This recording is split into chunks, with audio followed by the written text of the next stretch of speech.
प्राचीन समय की बात है। अवंती नगर में एक निर्धन ब्राह्मण धर्मदत्त रहता था। वह अत्यंत धार्मिक और भगवान शिव का अनन्य भक्त था। उसकी भक्ति इतनी प्रबल थी कि नगर के राजा वर्धमान भी उसके तप की चर्चा किया करते थे। हालांकि गरीबी के कारण धर्मदत्त को कई कठिनाइयों का सामना करना पड़ता था, फिर भी वह प्रतिदिन भगवान शिव की आराधना करता और मंदिर जाकर भजन कीर्तन करता था। एक दिन नगर में ये घोषणा हुई कि राजा स्वयं एक भव्य महायज्ञ का आयोजन कर रहे हैं। इस यज्ञ में जो सबसे अधिक दान करेगा उसे विशेष सम्मान प्रदान किया जाएगा।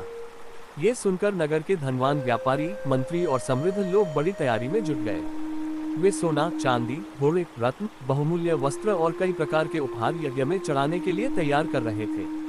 धर्मदत्त निर्धन था, उसके पास देने के लिए कुछ भी नहीं था, लेकिन उसके मन में केवल एक ही विचार आया, मैं भगवान शिव के लिए क्या अर्पित कर सकता हूँ।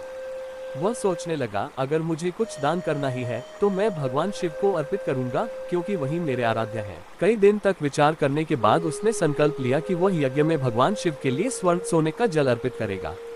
पर यह कैसे संभव होगा? उसके पास तो स्वयं के खाने के लिए भी कुछ नहीं था। धर्मदत्त ने ठान लिया कि यदि भगवान शिव को उसके संकल्प से प्रसन्न करना है तो उसे कठोर तपस्या करनी होगी। वह नगर छोड़कर घने जंगल में चला गया और शिव की तपस्या करने लगा। दिन रात ओम नमः शिवाय का जाप करता रहा। कई दिनों तक बिना अन्न जल ग्रहण किए एक पैर पर खड़े होकर कठोर तपस्या की। उसकी भक्ति इतनी गहरी थी कि जंगल के पशु पक्षी भी उसकी साधना में बाधा नहीं डालते थे, बल्कि उसके चारों ओर एक पवित्र वातावरण बन गया था। कई दिनों की तपस्या के बाद जब धर्मदत्त अर्धचेतना में पहुंच गया, तभी आकाश में एक दिव्य प्रकाश प्रकट हुआ। अचानक वहां भगवान शिव प्रकट हो गए। वे अपनी जटाओं से गंगा प्रवाहित कर रहे थे, त्रिशूल और डमरू उनके हाथ में था और उनके शरीर से दिव्य प्रकाश निकल रहा था। भगवान शिव मंद मुस्कान के साथ बोले, वत्स, मैं तुम्हारी भक्ति से अत्यंत प्रसन्न हूँ। बताओ, क्या वरदान चाहते हो? धर्मदत्त ने श्रद्धा से सिर झुकाया और हाथ जोड़कर कहा, हे महादेव, मैं आपके प्रति अपनी भक्ति अर्पित करना चाहता हूँ। मैं यज्ञ में आपको स्वर्ण का जल अर्पित करना चाहता हूँ, लेकिन मेरे पास कुछ भी नहीं है।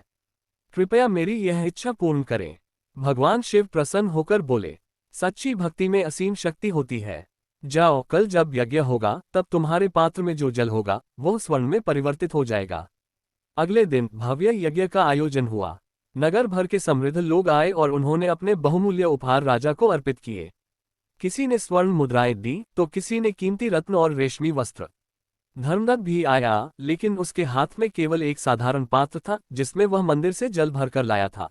वह शिवलिंग के पास पहुंचा, ध्यानपूर्वक भगवान शिव का नाम लिया और जल अर्पित किया।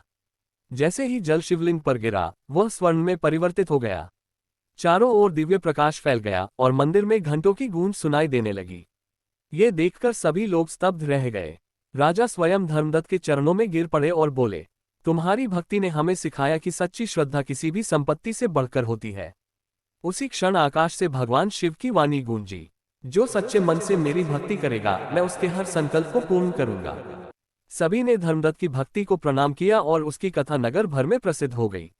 इस चमत्कारी घटना के बाद धर्मदत्त का नाम युगों युगों तक अमर हो गया।